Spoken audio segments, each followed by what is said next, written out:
정치 고수다. 오늘은 박지원 더불어민주당 의원과 함께하겠습니다. 어서 오세요, 의원님. 안녕하세요. 아니 어젯밤에 수육에 소맥 드셨다고 해가지고 컨디션 안 좋으신가 봤는데 괜찮으신데요? 쌩쌩합니다. 왜냐하면 네. 어제 소위 서해 공무원 피살 사건으로 저는 검찰이 하도 세게 나와서 한 20년 구형하는 줄 알았더니 겨우 2년이에요. 자존심이 확 상해가지고 변호사들하고 술 좀 마셨습니다. 아, 형량이 너무 작아가지고 드신 거예요? 아니 제가 예. 대북 송금 특검으로 20년 구형받았었거든요. 그때도 대법원에서 살아왔어요. MB 때 목포 보혜저축은행에서 돈 3천만 원 받았다고 저를 잡아놓으려고 했는데 또 살아왔어요. 어제도 자존심이 확 상하잖아요. 기왕 잡아놓으려면 20년 구형하지 말이지. 그 2년. 그런데 저는 12월 26일 오후 2시에 선고하지만은 저는 대한민국 검찰이 살아있다고 한다면은 정의롭다고 하면은 공소취하를 해야 돼요. 왜냐하면 그 문제의 발단은 감사원에서 박지원이 소위 군사첩보 SI 삭제를 지시했다라고 검찰의 고발에서 발단됐거든요. 그런데 3년이 넘도록 재판을 했지만은 그 누구도 박지원으로부터 삭제 지시를 받았다 하는 사람도 없고 제가 삭제를 지시했다는 증거도 없고 더욱이 그 SI 문건은 지금도 국정원 실무자들의 컴퓨터와 메인 서버에 저장돼 있다. 있는 거예요. 아니 삭제된 게 아니라 그 국정원 컴퓨터하고 서버에 그대로 남아 있는 거예요? 남아 있는데 검찰이. 근데 왜 삭제 혐의입니까? 아니 그러니까 네. 감사원과 검찰이 윤석열의 지시를 받고 저를 없애려고 조작을 한 거죠.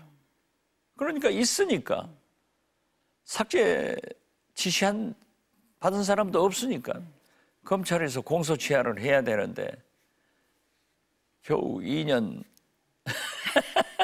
아니 그때 그 보니까 이제 서훈 전 실장 같은 경우는 그때 남북 관계 우려해가지고 은폐했다라는 의혹을 받고 있는 거고, 지금 의원님 같은 경우는 국정원장 시절에 그 문건을 삭제하도록 지시했다라는 혐의인데 지금 의원님 말씀 들어보니까 뭐 아무것도 없었다는 거네요. 지금? 아무것도 없어요. 네. 그리고 서훈 안보실장만 하더라도 서훈 안보실장과 박지원을 잡으려고 윤석열이 지시해서 감사원과 검찰이 조작한 정치 기소인데요.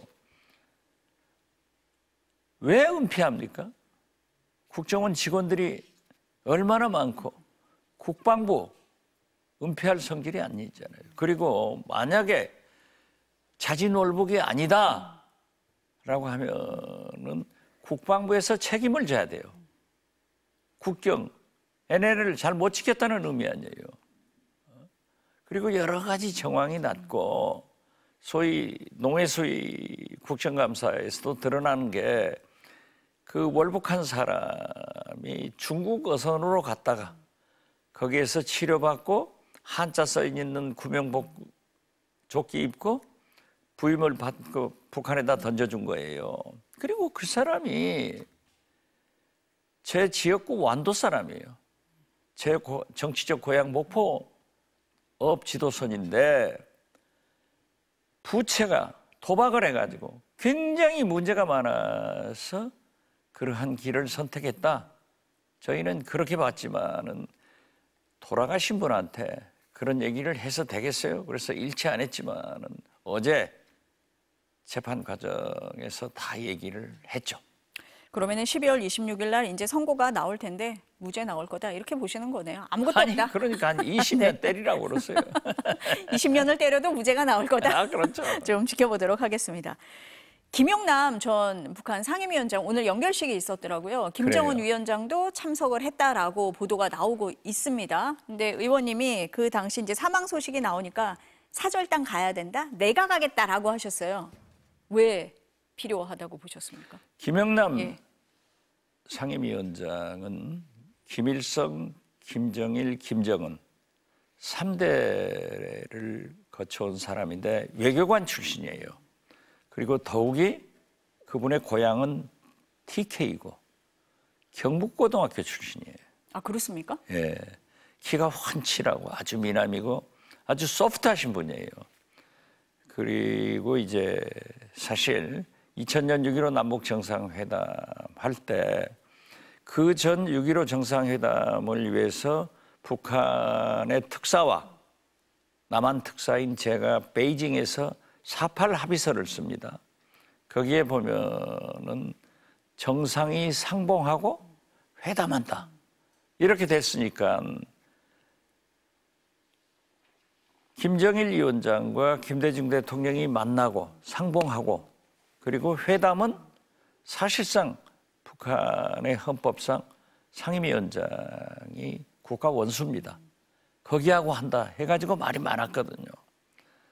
그런데 가서 김정일 위원장하고 상봉하고 회담하고 물론 김영남 상임위원장하고도 회담했어요. 그 후로도 몇 차례 만났고 아주 좋으신 분이에요.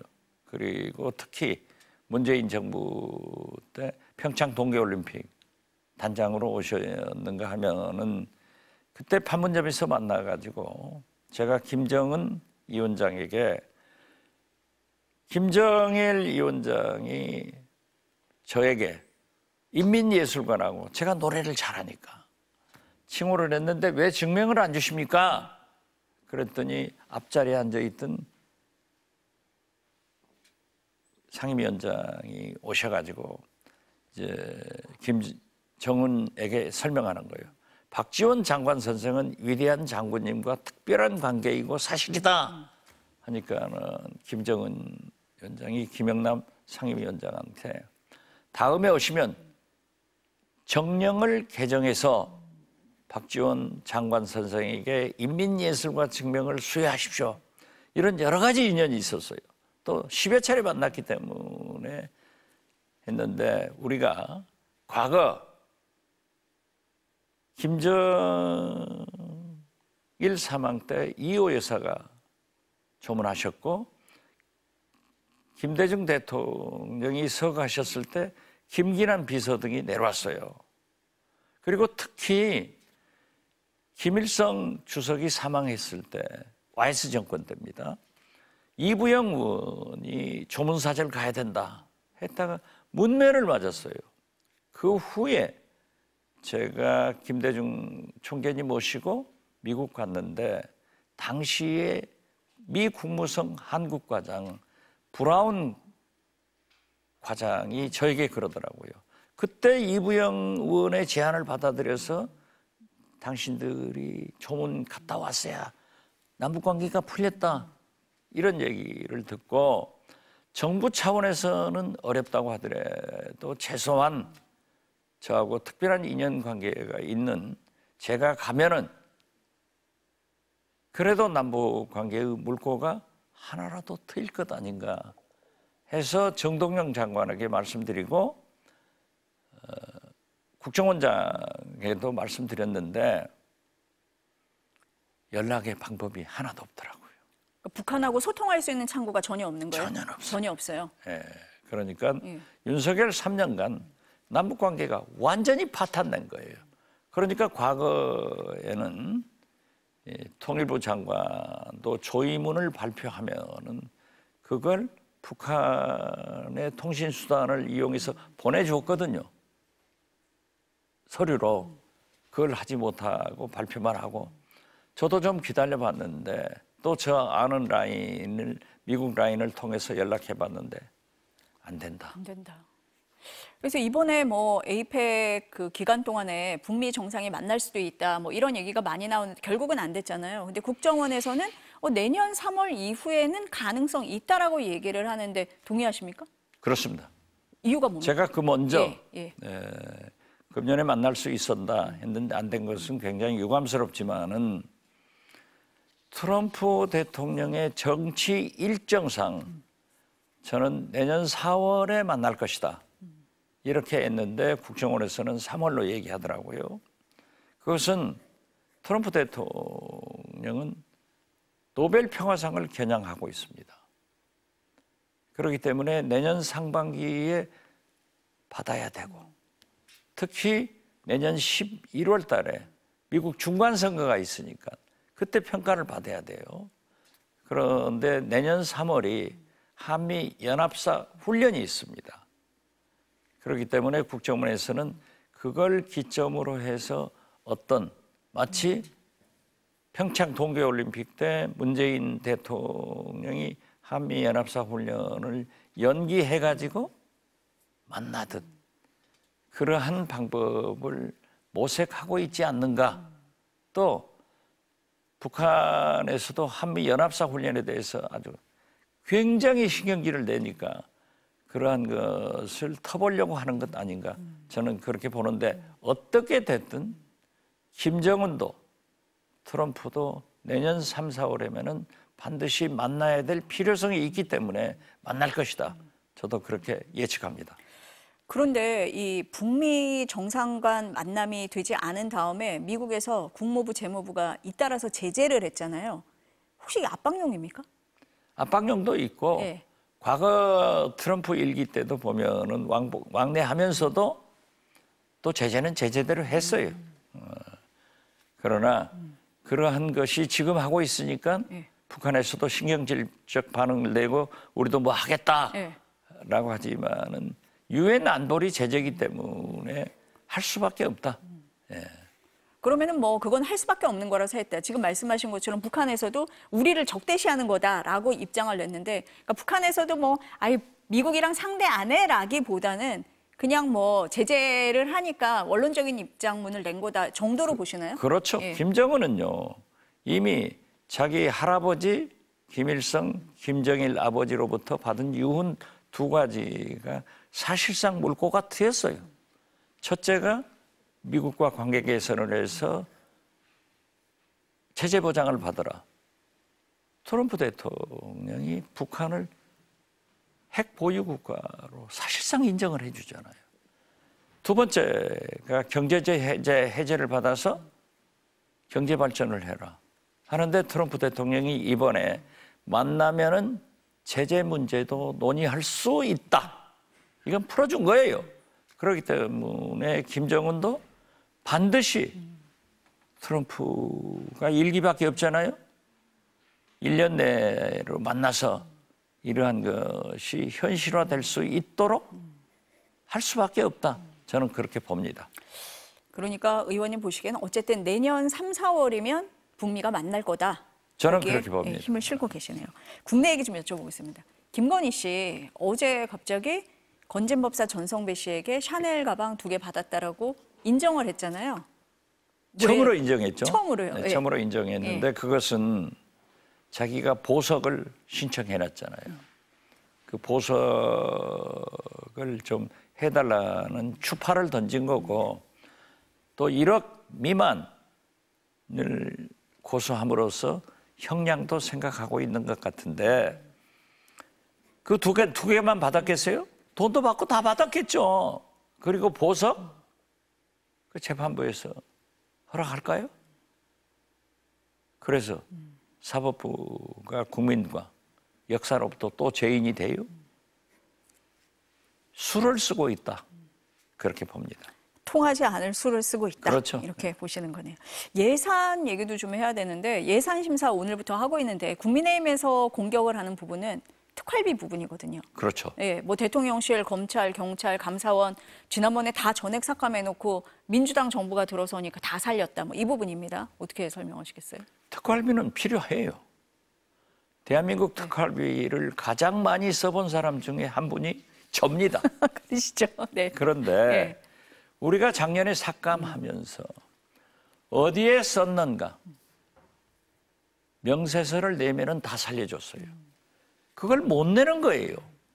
예를 들면은 검찰에서 직원들 수사 보조비 이런 건 다 살려줬어요.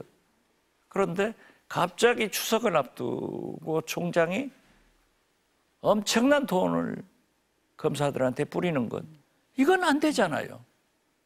그렇기 때문에 이재명 정부에서도 특활비는 필요합니다.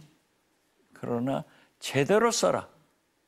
구비할 영수증, 사용처를 국회에 낸다는 조건이 붙기 때문에 해준다. 이런 겁니다. 이재명 정부에서는 어디에 썼는지 증빙할 거다. 당연히 해야죠. 그러니까 특활비를 부활시킨 거다. 국민들이 아마 작년 예산에서도 그 처음에 삭감했다가 그러한 증빙 자료를 낸 것은 다 부활해 줬어요. 그러니까 뭐 전액 삭감했다라고 공격할 부분은 아니다라고 말씀을 하시는 겁니다. 국민의힘 장동혁 대표가요, 오늘 광주에 갔더라고요. 5.18 민주묘지 참배한다고 했었는데 들리는 얘기가 못 들어갔대요. 어떻게 보십니까? 광주 시민들이 들어오게 하겠어요.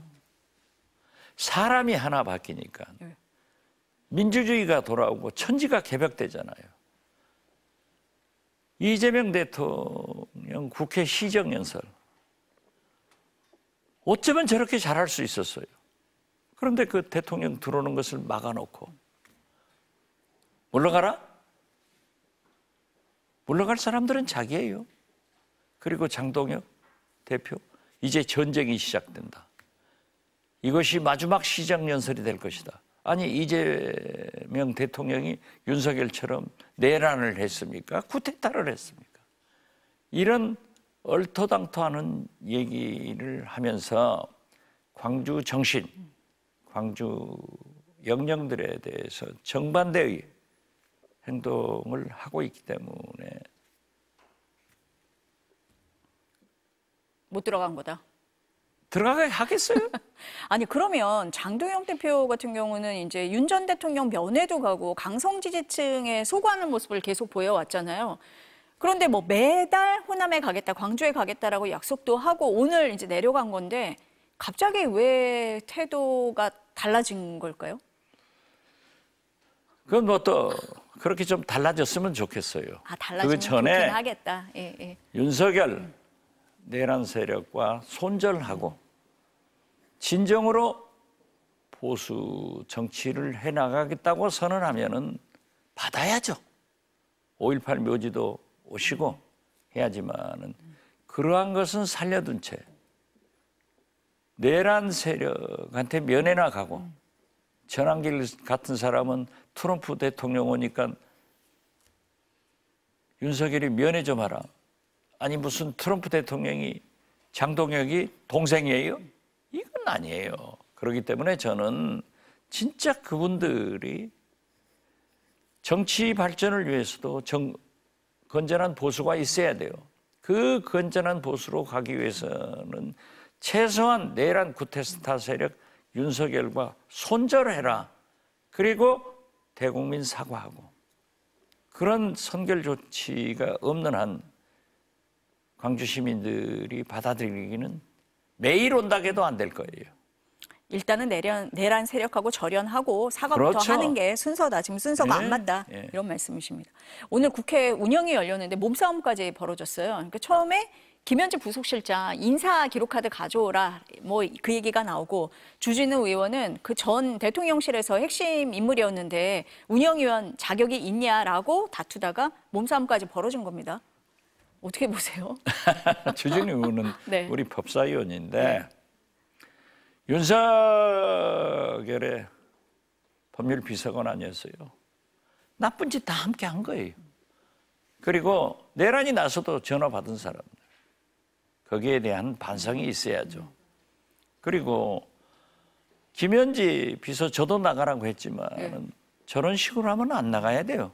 오늘 잘 안 나갔어요. 그래서 재미있는 것은 우리 이기현 의원하고 송원석 대표하고 좀 배싸움을 했다는데 네. 아니 생각해 보세요. 엘리베이터고 문이고 열렸으면은 나가고 들어가는 거예요. 그걸 왜 막아요? 일부러 그런 겁니까, 그러면? 저는 그렇게 봅니다. 그럼 김현지 실장은 오늘 안 나오길 잘했다. 저렇게까지 공방이 벌어질 거면 안 나가는 게 낫다라고 아니 보시는 제 거예요? 경험을 네. 소환하면은 네. 김대중 대통령 때 총무비서관이 여성인데 어떻게 얘기를 했어요? 박지원이 어떤 험담을 했어요? 벌려놓고 고등학생 엄마예요. 남편이 계셔요. 그런데 자기 국민의힘 국회의원들한테 그런 얘기를 하면은 자기 부인들이 견디겠어요? 이건 아니죠. 그렇기 때문에 정당한 요구를 해야지 응해주지. 오늘 불러다 놓고 그러한 험담으로 계속 공격을 하고 김현지 부속실장은 아닙니다 하면은 언론은 부인했다고만 하고 이건 판 벌려줘서는 안 돼요. 정치 공세의 자리에는 나갈 필요 없다. 없죠. 보시는 거네요. 요즘에 이재명 대통령하고 정청래 대표가 엇박자 내고 갈등이다라고 밖에서 많이 보는데 그렇습니까? 저는 그렇게 보지 않아요. 아닙니까? 일종의 이재명 대통령의 인사 용병도 될 거고 정청래 대표가 이재명 대통령에 대한 존경심과 충성심이 강한 분이에요. 다 똑같은 사람 아니에요. 완전히 틀리지는 않아요. 비슷하죠. 그렇기 때문에 정책적으로 무슨 정치적 현안 해결을 하는데 방법이 틀릴 수 있어요. 그렇기 때문에 그때마다 당정대 만나서 다 조율을 하잖아요. 정청래 대표가 제가 알고 있기로는 강훈식 비서실장, 우상호 정무수석 등 그 비서관한테도 매일 전화해서 잘 조정하고 있다. 그렇기 때문에 정치부 기자들이 정치부 기자할 때 그랬잖아요.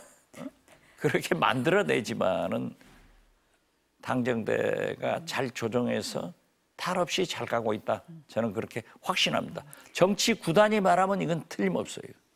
확대 해석하지 말라. 정치부 네, 그렇죠. 기자들이 네. 그렇게 쓰고 저 그렇게 안 썼습니다. 네. 네, 의원님 말씀 오늘 여기까지. 제일 많이 썼지만. 아닙니다. 네, 오늘 말씀 여기까지 듣겠습니다. 감사합니다. 네, 감사합니다.